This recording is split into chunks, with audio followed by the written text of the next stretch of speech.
We are live 364 days a year. What are we doing here? If Dom turns at SummerSlam, I'm shaving my moustache off. I've told you, if that happens, it's going. My lip is cold because of a stupid bet that I made with YouTube. Oh, good. Wrestle's better than Daniel Bryan. Bryan Daniels. Better than Okada. How do you not get sushi after Monday Night Raw? What's going on, everybody? We are back once again with another edition of Wrestling Republic's daily broadcast. It is Tuesday, May the 13th. I'm stoked to be here. We're going to break down Monday Night Raw. I've got some esteemed colleagues riding with me, and I'm stoked about it. Aunt Yu is in the building already with What's Up, family? And then Fernando Zayas with Good Afternoon, WR Crew. How are you? DCX Warlord, don't tell on us. It was an accident. Technical difficulties, my friends. That's neither here nor there. But let me introduce a return on the show. And I feel like every time he returns, I get to announce it. So I'm stoked about it.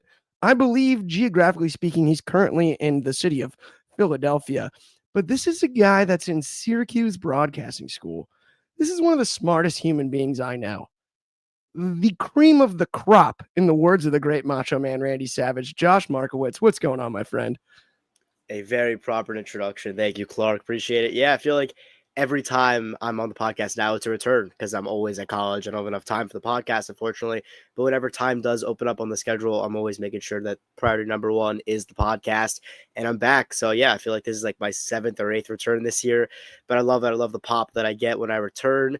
Raw was fun last night. Raw was super fun last night. I'm excited to cover it all with you and Shad, who's coming on soon. I'm fired up about it too. Shoddy will be here any minute. There's no doubt about that. And we are anxiously awaiting his arrival. But before we do, we'll get into the first topic. Let's talk about Gunther. I was under the impression he always had that rematch clause back in the day. This didn't play out like that. Obviously, we had Gunther and Pat McAfee at the latest PLE or whatever we're calling him these days. Backlash. I enjoyed that match more than I expected. Gunther now clearly on a Monday Night Raw, not on a PLE, will get a world title shot against the winner of Jey Uso and Logan Paul. Josh, talk to me about this one. Is it going to be Jey, or please, I'm begging you, tell me we're not getting Logan Gunther on Monday Night Raw? Clark, I got to disagree with you because honestly, that's what I hope happens. Like, look, believe it or not, I'm actually a fan of Paul versus Uso, especially on Saturday night's main event, where it's not just Peacock, it's live on NBC, okay? It's live on cable TV.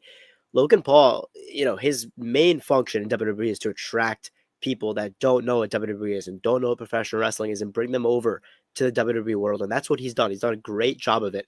He obviously has millions and millions of fans worldwide. So that's what he does. He attracts the people that don't know about wrestling, but they love Logan Paul, and he brings them over to the world. And that's big for the business. And that's what he does. So, who should win between Logan Paul and Jey Uso?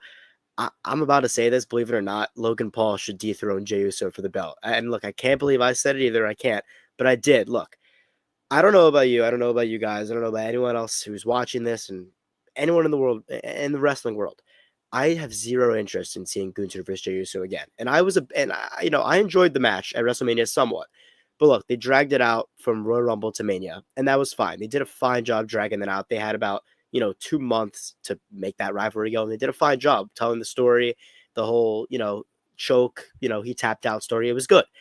It wasn't that good of a match, but it did what it was supposed to do. But here's the thing. I've already seen, I've seen Gunther versus Jey Uso enough times. I've seen it at Saturday night's main event. I saw it at WrestleMania. I saw it on Raw a few months before that. I saw it Raw again a few months before that. This has happened a lot, and frankly, I'm over it. I feel like the story has been told. It's ran its course. I'm ready for Gunther to move on. I think at Saturday night's main event in Tampa, I think a week from Saturday, Logan Paul should cheat. I think he should win the belt, go on, a month-long tour of, holding that belt around his waist. It's going to be front and center on his Impulsive podcast every week. It's going to be on his YouTube videos. Anywhere he makes content, that belt's going to be. He is good for the WWE. He will bring people in. He will attract people with that massive gold belt.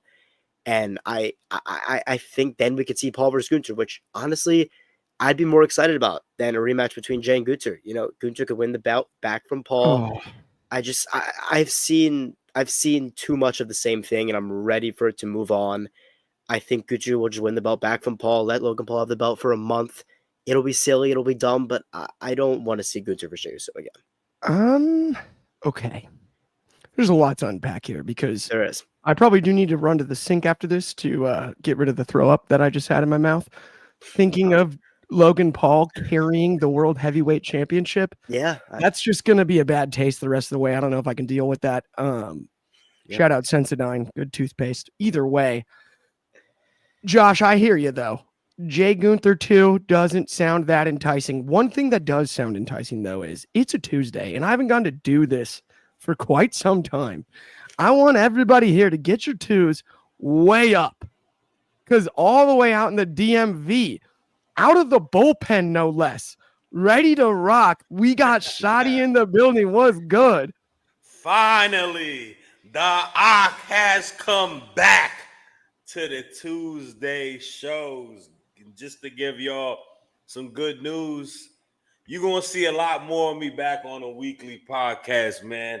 The shoot job changed back the hours, so we ready to rock and roll. But it's always a blessing to be back over here, and I'm excited to talk Monday Night Raw with y'all. You know what it is. Oh, yeah, step, bro over here, 2 up, 2 down the building. You already know, man, Northern Virginia, the best part of Virginia. Yes, sir. Yes, sir. No doubt about it. Shotty, so we've been talking, if you heard, about this whole Logan Jay and then eventually leading to Gunther getting the winner. As DCX Warlord mentioned earlier here, WWE got rid of rematch clauses in 2018. What do you mean? They do whatever they want. They sign contracts for some matches and then they just say that there's some matches.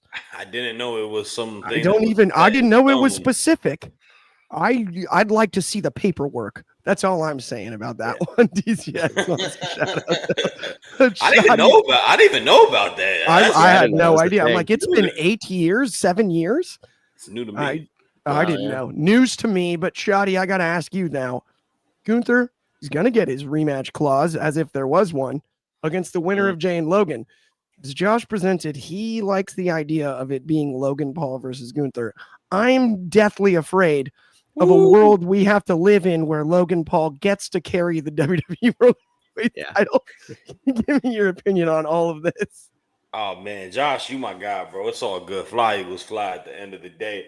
It might be a disconnect thing because I hold no sentiment towards Logan Paul.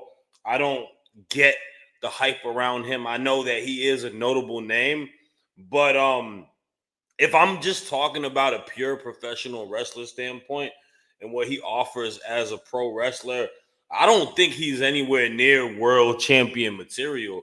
I think character-wise, I don't think he offers a lot on the mic. In-ring wise, I think he's solid. I think he's a formidable opponent, but a lot of it does obviously go off of the merit of his popularity. But to me, that's WWE telling us that we don't really care about the essence of professional wrestling. We are strictly sports entertainment, but we're more focused on that E part, that entertainment part, because this isn't even a world-class athlete or whatnot. Yes, he can try to steal every move from the Hangman Adam Page rhyme book, but it's not the same thing. And for that to be the case, I was okay with it with the U.S. title, right? But what did we get out of it? Nothing gained from the title reign. Nothing benefited from it. You know, him as world champion, all it does is benefit him. I don't know if it benefits the WWE with him having to be the champ. And I look at someone like Jey Uso. This is a dude who fought tooth and nail for the entirety of his career. This is a Hall of Famer, no matter what anybody says. One of the greatest tag teams of all time, but more solo-esque what he's done in this last, 2 years, year and a half. He is transcended to one of the faces of the WWE. You don't get that crowd reaction if you're not undeniable. And for me to have him lose his, title this soon after Mania against that guy, Sorry, Josh. It ain't for me, bro. It ain't for me. And I wouldn't even. The other thing is this: to the Gunther aspect of it. Why are we putting him so quickly back in the world title picture? You know what I'm saying? Like, I guess rematch clause was my argument earlier, but I got debunked Where else do in you the put him? comments. I don't know where else you put him. I would just have him wreak havoc like he has been as of late. And just continue maul down everyone. I wouldn't go so quickly to this rematch because if he does lose to whoever it may be, whether it's Logan or Jey Uso, then that puts more detriment to a person who's supposed to be a absolute beast. Like, I think him kind of trying to find himself again and really becoming a dominant force is the avenue to go for. I feel like, and it goes, it's a WWE thing, man. You get all these spectacles and all these shows back to back to back to back, and then you try to book it like that. So, I mean, you brought up the Hangman thing too. I mean, Logan Paul is like if Hangman Page was a character on Vanderpump Rules. It makes it's ridiculous. Like here's my thing. I am cool with complimenting Logan Paul inside of a vacuum. He's really good for what he's done. Just as I am cool with that with Pat McAfee. But if Gunther's road back to the world title is a victory over Pat McAfee and another victory over Logan Paul, that's like 2 pillow fights back to the title. What are we doing there? Honestly, that's my problem with that. If he overcomes Jey Uso now, he's remotivated in some way. Maybe he squashes Logan before Jay, but Jay does beat Logan to retain the title. So it's Jay who he takes the title off of.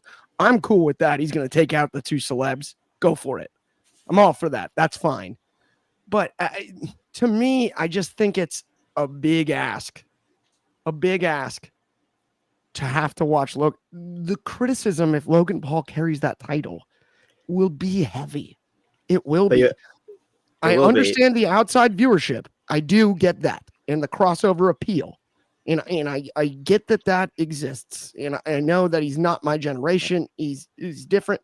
And I do have I have a healthy respect for him as a businessman and all of that. I mean, what he's doing with Prime and the WWE is a brilliant partnership.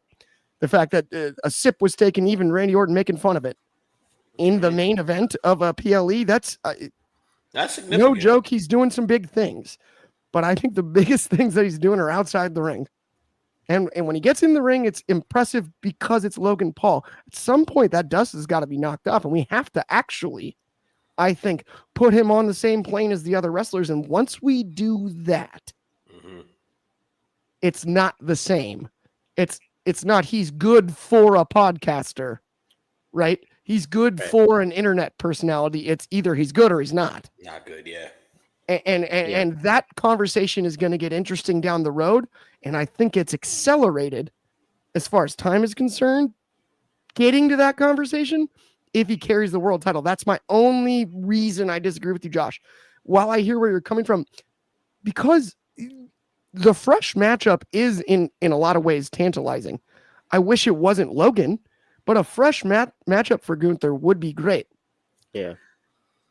Either way, I'm cool with it. I do think Jay has been sort of pigeonholed in a way that doesn't make any sense to me. Jay was the most over headed to the Rumble. What happened? What in the world happened? Why did people decide not anymore? Well, no. Okay, there's two different worlds. There's the IWC world, and then there's the people that we watch on TV, and those people still. They adore him. He's not getting what chance. He's not getting booed. He's getting the crowd reaction. People are eating at the palm of his hand. It's a lot of what's presented online, and that's the narrative for it. But to that point as well, like what is I thought Hunter doesn't, I thought he doesn't pivot. I thought he doesn't, pay attention to the people online. So what will he do at that standpoint? Do you you've built so much to get this guy to this level, and to just pull the rug on him out the gate is kind of it's crazy to me, right? And to me, it would be similar to his IC reign. He got it. We're so happy. Squashed by Braun Breaker. It's so true. Oh, this is hilarious. Sean Ellis with, why does Gunther get an automatic world title shot after Logan Paul? Logan Paul doesn't even deserve a WWE Championship title shot. Both of them don't deserve anything but booze.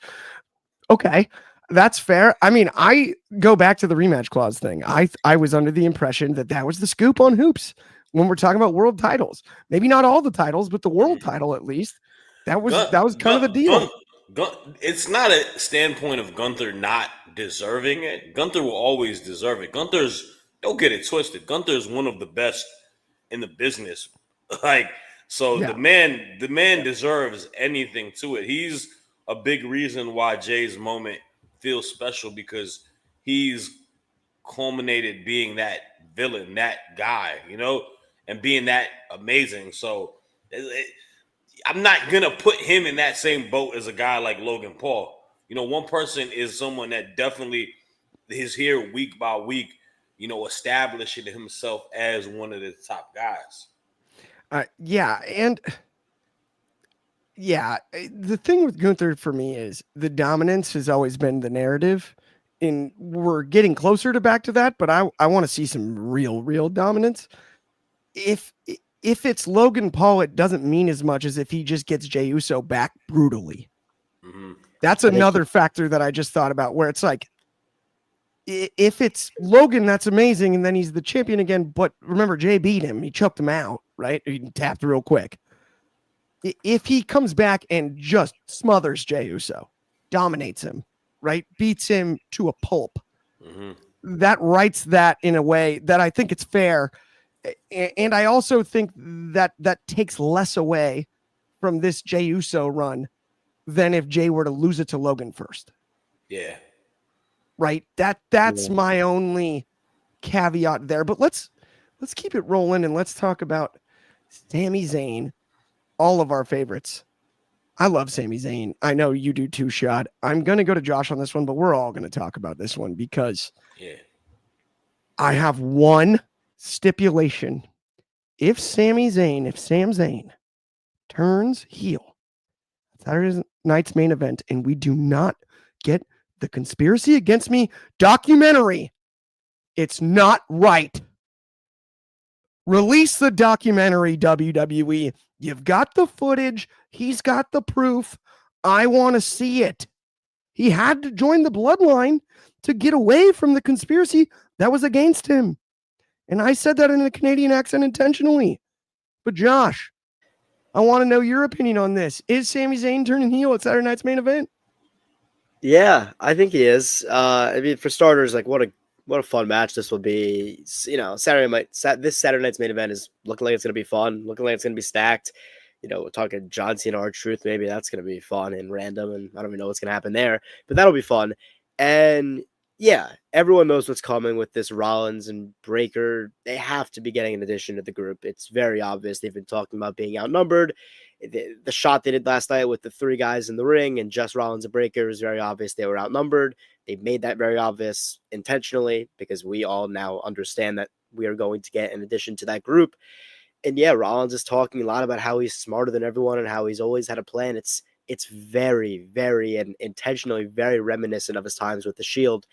And if you know anything about that group, and if you only know one thing about that group, it's probably that Seth Rollins is the one that tore down the Shield. He was plan B for Triple H in 2014. And now I think Sami Zayn is going to be that, that extra plan B 11 years later. I believe Sami Zayn is going to join Rollins and Breaker. I think he's going to turn on Punk in this match. Frankly, this is best for the story. We've seen Punk versus Rollins, but man, we need to see Sami Zayn versus Punk. We need to see Braun Breaker versus Punk. I mean, two matches everybody wants to see. This is what's best for business.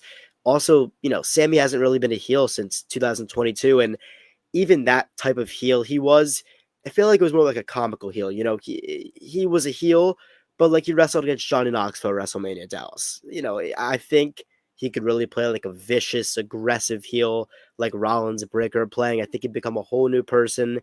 And also, not to mention down the line, this could set up a really fun, Owens versus Zayn final match down the road. But where the roles are kind of swapped, where Zayn is the big heel and Owens is the big face. But look, I can't wait to see how this turns out. I would love for Sami Zayn to become a really aggressive heel, join forces with Paul Heyman, Rollins, Breaker. What a group that would be. a big heel faction, which is needed on Raw. But yeah, I think it'd be great. I love it. I'm with you, but you didn't answer my one question, Josh. What was Will that? they release the documentary? They have to. They They absolutely have to. It's a must. It's a stipulation. I agree. It's a must. Shad, quickly talk to me about the prospect of Sami Zayn turning heel. Oh, I absolutely love it. I love the idea of it. I feel for Sami Zayn, it's needed. By the way, Sami Zayn's right behind me if you can't see. But it's needed, man. He needs something to kind of rejuvenate his character in the WWE. He's kind of been in a holding pattern since the feud with Roman Reigns losing in Montreal and having the Mania moment. Like, they haven't given him an opportunity to really sink his teeth into anything. And obviously, he had the icy moment against Gunther, but a lot of that was even questionable because a lot of people wanted Chad Gable to have it. So for him to kind of align with his, one of his best friends and Seth Rollins, right? Seth being the bug in his ear to making him turn and to turn on his rival CM Punk. That would be phenomenal. Saturday Night Main Event could be what makes that show the turning point, that to something that's special and a spectacle. But will it happen on Saturday? I'm not sure. I actually really like this comment right here from Sean Ellis. We're saying Sami Zayn is going to be the reason why Jey Uso loses his title. Yeah. That would be the interesting turning point, is when Jey goes against a Seth, right? And Sami is one of the keys for his dog, Jey Uso, turning on him and helping Seth, and that's how he joins. I think that would be an interesting way to do it as well. Absolutely. I am with you. I mean, there's a lot of routes we can go here. The great thing about Sami is he's so versatile. He can play both roles, and we know that. Yeah. And he's also one of those guys, and it's funny because there's a lot of people we talk about like, oh, if they turn them heel, we'll still cheer them. Sami can be so good as a heel, he can really bother you. And we've seen it. Even like you mentioned earlier, comedy, Josh, and whatnot. But at the end of the day, Sami's so dang good at what he does, he'll get under our skin. And if that's the route that we go, I have no doubt in my mind it will work out. But speaking of no doubt in my mind about things that will work out, you need to subscribe to our other channel, Wrestling Republic Undercard. There's exclusive videos, clips, and more, including sold separately, all kinds of good stuff over there. Our second channel is taken off. It's all just shorter form videos, clips, everything you want. Go check that out. Also, head over to the App Store or the Google Play Store. Download the Etsy app and go to the upcoming stream section. We're doing it every single weekend. It's me, Aunt You, Takes, We the Ones, all kinds of great creators. And the best part is, as long as you got a phone with a microphone and a camera, you can jump on and argue with us about whatever you'd like. But speaking of whatever you'd like, we've got the rest of the show scheduled, so it's really not about that. We already have a plan. There's graphics and stuff. The next topic is Becky Lynch's promo from last night. Mm-hmm. And I'm not even going to preface it because I know we have one singular Becky Lynch expert here at Wrestling Republic, and he happens to be in attendance this afternoon, evening, morning, depends on where you are geographically. But that is the man, the myth, the legend, Shotty himself. Talk to me about Becky's promo last night, my friend. Thank you. This is what we needed. This is what the WWE women's division has been missing. They have been missing the undisputed GOAT of this business. There is not a woman on this planet that can touch Becky Lynch on the mic. Becky Lynch has the poise, the power, the stage presence, everything to really have you as a viewer and a fan just in full-on attention. And yes, that crowd was trying to what chant her, but she silenced them. I love everything Becky Lynch said yesterday. This is how you go ahead and turn a corner and build yourself a new version of who she is, right? She doesn't need to be the whole big-time Bex with the outlandish clothing. She doesn't need to be the man. This is the reminder. This is the reminder, Becky Lynch, who is going to remind all of y'all Y'all can't rock with her. Y'all can't mess with her. Not a woman on that roster can lace her boots when it comes to what she's accomplished in this industry. And for the fans to be as fickle-minded as they are and questioning, oh, why does she always need to be in the title picture? Do you know why she needs to be in the title picture? Because she's the grand champ. She's the head honcho with this. And that's why she came out and was going for that IC title belt. I loved all the explanations to it. This is like, wrestlers need to honestly take notes on what she was doing. Connecting the dots when creative doesn't even always to connect the dots is the most pivotal, important thing that you can do. You have to give us a why. And she always delivers on why. Why is she doing this? She knows how to answer that. And for people to just, get tiresome of her, whatever it may be, y'all are just some haters. Like, just straight up, how you can hate on Becky Lynch is crazy, bro. Like, I don't understand. Like, the woman doesn't do anything bad. People question what she does belt for belt. Okay, this past Saturday, she probably had one of the best wrestled matches in the singles matches. All right, you want to say she's boring as a character? The woman reinvents herself consistently and knocks it out the park. She gives you opportunities to put young talent over. Like, she does everything down to a damn T. And how anyone can question why she isn't the GOAT. What are y'all watching? Who are y'all picking? Right? Like, y'all bugged out. Y'all tripping. And I'm excited to see what the direction is. This feels like brand new. And I look at a champion like Io Sky. That's a money feud right there. You know what I'm saying? Rhea Ripley. That's a money feud. Tiffany Stratton. That's a money feud. So right now, today, May 13th, I am putting down my prediction early before June 7th. Becky Lynch will win the Money in the Bank briefcase, and she will cash in that briefcase and save professional wrestling. I dig it. Early Money in the Bank prediction. Shad, I agree with you often. I don't know if I've ever agreed with you more, and Just Apart is in the same boat here. Becky's the GOAT. Here's the thing with Becky Lynch. Becky Lynch is to what pro wrestling, what Conor McGregor should have been to MMA. He messed it up. But personality-wise, she never has. She's been the best. Whether it's heelish or babyface work, Conor's been both. It's the perfect juxtaposition and the perfect comparison. She's what he could have been. Conor now is a big joke. He's a meme. He's a walking meme. Becky Lynch has never been that. Whether it's the man, whether it's evolving into big time Bex, whether it's a heel character, whether it's a babyface character, Becky Lynch delivers over and over and over and over again. And you can't really take that away from her. It's weird. There is this odd veil where people want to be critical of Becky Lynch, I think because she's so good, Shad. Truthfully, it may be that. Maybe it's the fact that we're not used to seeing a woman be as sharp, quick-witted on the mic as a lot of amazing, you have to put her in the same boat as a Rock, right?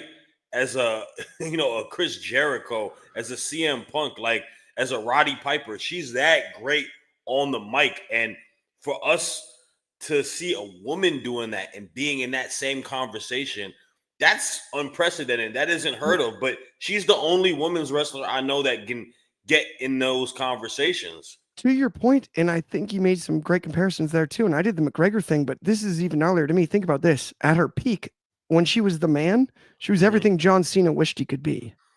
Ooh. Everybody in the world loved her. Everybody. Everybody did. And then when she plays the heel, your Roddy Piper comparison. So those are two of the best of all time. What are we talking about with Becky Lynch if we're not talking about that? It's like if Jordan short-armed one fadeaway, people used to get up in arms like, oh my gosh, look, right? I feel like that's kind of the microscope that she's been put under lately because of how she's almost a victim of her own success at times when it comes to the outside criticism. I pray she's always in pro wrestling. I pray that she stays in some facet of pro wrestling even when her career is done, because I truthfully think like she could be like the Becky Hammond as a She's as a brilliant. coach to just give girls the recipe of what success. Man, anybody, honestly. There's a bunch of dudes on NXT that could pick Becky Lynch's brain for a seminar, and they could come out a better wrestler the next day. Like, as far as full range and total wrestlers, truthfully, Shad, I'll go like this. I think Michael Jordan, if we're going basketball, is Shawn Michaels, and I think Kobe Bryant's Becky Lynch. I'll say that right now. I think that's fair to say. Right. As far as range is concerned, heel or babyface, match to match, bell to bell, on the microphone, every role that needs to be played can be played. Right. Like, there's characters that maybe are stronger, like The Undertaker, right? But The Undertaker was, yes, he evolved at times and whatnot, and he's an all-time great, but he was always just The Undertaker, right? Yeah. He was never the role player. He was never like the, what I mean? He only had 2 iterations. It was the character that was probably true to who he is, right? The American badass. And then you had the Undertaker, who was the larger than life, figure that we know in pro wrestling. Right. And then you look back at like what she did this weekend, right? She basically just took a feather out of Lyra's wings and put it in Lyra's cap for her. Like, you know what I mean? She got over the next. She's done that twice for her too. She established her as the NXT Women's Champ and helped us kind of look. I'm gonna be real with you. Nobody really was watching Lyra until that Becky feud, and she became champ. I know against the NXT UK, I know, by the numbers, a lot of people wasn't watching that. Sorry, Kobe. But when you look at then right now the conversation is, okay, Lyra, she's for real. She just beat Becky Lynch at a PLE. You know what I'm saying?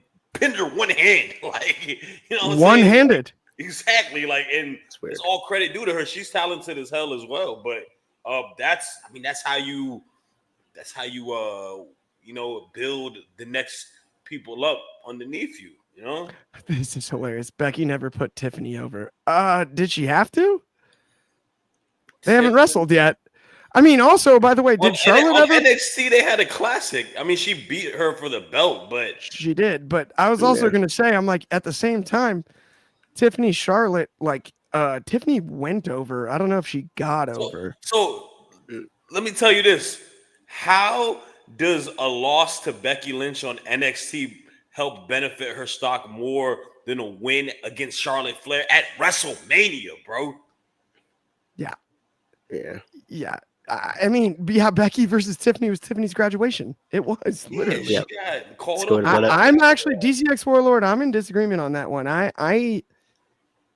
mean, here's the thing. I love Charlotte Flair as much as the next guy. I think she's supremely talented. There was a horrifyingly awful stretch of promos between her and Tiffany Stratton. And as the veteran, I'm going to point the finger at the one that's been in there more often than the inexperienced one. Truthfully, you got to. If it was going to be more entertaining, it's not on Tiffy. Despite the fact that she's carrying the belt, it's really not. It's on Charlotte, and she wasn't out there to entertain us. She was out there to tell us what she wanted to say. And that's okay, too. That works sometimes. Didn't work this time. And Becky Lynch hasn't had that issue ever. It is the point that I would make. But let's stick with the women's division because this one was interesting to me. Obviously, Tuesday nights, we've covered these two shot a million times, so I'm going to go to Josh first on this one. But Julia and Roxanne take on Io Sky and Rhea Ripley. Io and Rhea pick up the victory. I mean, logically, like if you do that match in the video game and you look at the player ratings, that would be your prediction. I mean, let's be honest with ourselves. Yeah. This bothered me because Julia and Roxanne's pairing was so cool to me. Now what? Why? Is no more tag team? No. Wait, what? One shot? Do not miss your chance to blow? Well, too late now. It's too late now because they're not friends anymore. There's Monday Night Roxanne and also Monday Night Julia. I don't know. I wanted them to be a team for longer. Josh, talk to me about the match itself and what are your thoughts on the split? Yeah, I agree. Well, I mean, for starters, four of the best professional wrestlers in WWE, men, women, hands down. I was fired up for this match. Thankfully, it was the main event. I was very scared they weren't going to make it the main event. Thankfully, rightfully so, they deserved the main event. They got it. I enjoyed the match. It was a lot of fun. But this match proves yet again why like NXT really isn't a developmental league or it isn't a developmental show. Like Julia Roxanne really never looked out of place once against their higher profile opponents. Like we're talking Rhea and Io. These are two of the top women in WWE on the main roster, main eventing PLEs, WrestleMania, etc. And Julia Roxanne came in as NXT talent and never looked out of place. And that's because they're not developmental stars. They are stars. They're professional wrestling stars. They're ready for the main roster, of course. But obviously, they're also in charge of making NXT sell tickets and get ratings. And that's why they're so good. But I mean, obviously, they honestly dominated a lot of the action in the middle portion of that match before, the hot tag came in and Rhea Ripley sparked that comeback and all that stuff. But Triple H, give us more of this, please. The women's division has been the most consistent part of WWE TV for the last 6 months, in my opinion. And I think it showed here. This was a stellar main event, which, continued, the quality of marquee matches while also helping, further that story with Rhea Ripley chasing that title that she feels like she never lost. So, now I don't think Julia and Perez probably should not lose to the extent that they are. But as they see their roles grow, obviously they will earn those high stake victories over time. We all know they will. But obviously, Rhea is eyeing that title for Io. This is a SummerSlam level match, but will they drag this out to August? I'm not sure. Probably not. This is like a rivalry that is very entertaining. They could if they wanted to. I feel like that championship match is probably coming sooner, but I think it's safe to say Io versus Ripley is 100% the next women's championship match we're going to see. Fired up for that, and I'm also just fired up that Julia and Perez got a shot on main event of Raw. That was awesome, and plenty more to see with them on the main roster. It's coming. I think so too. The question is now: is it a rivalry between those two? Right? Is that what we're getting next? Yeah, I guess so. That seems like the right idea. That seems like the way they were going with that, but it was a little confusing how it happened. But it seems like the way they're going. It does seem like the route. Shad, obviously, you and I on Tuesday nights have talked about Julia and Roxanne a bazillion times over and over and over.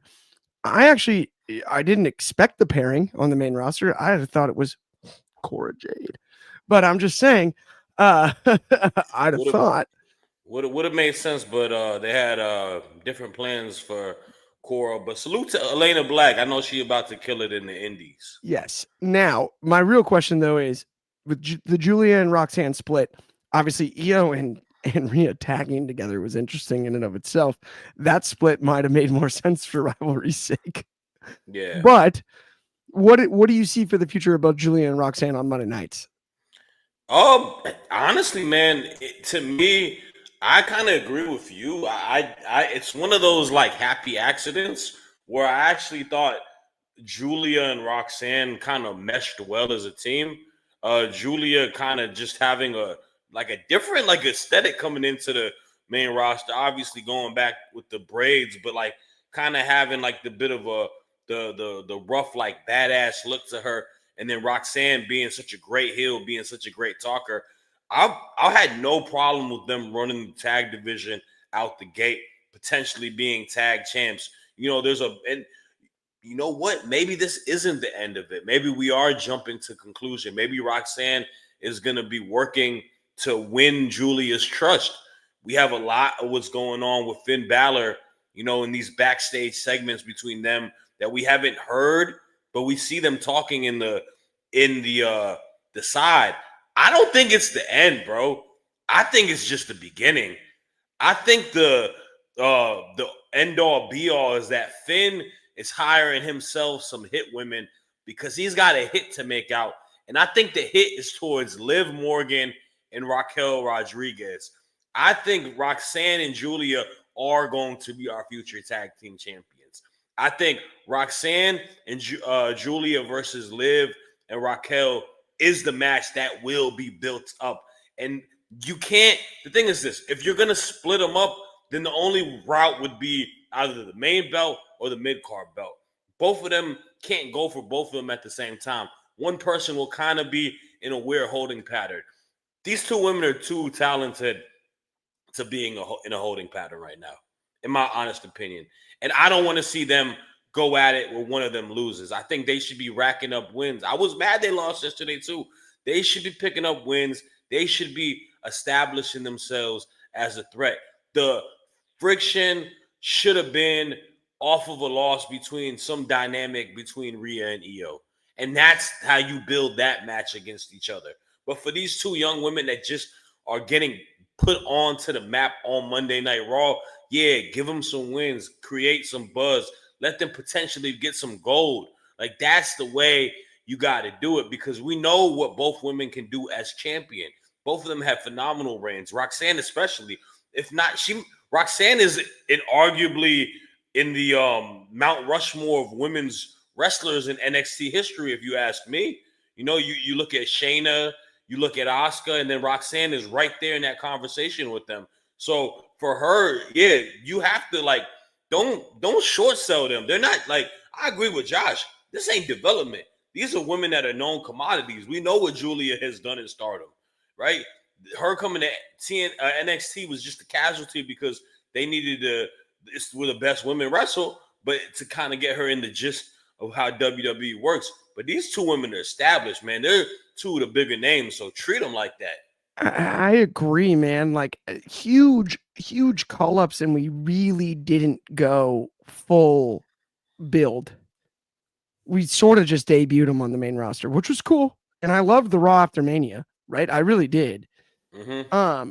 But I will say, we're getting close to the end of the show here. Jesus over there, I'm not going to read any of your comments because I don't know if you noticed, we got the graphics on the side with all the topics. We've had who's going to take the title off John Cena as a topic on 3 separate shows in the last 7 days. So no, unless you're like a producer here. And no, what are you doing? Kid, knock it off. You're out of your mind. I agree with both of you guys when it comes to the future here.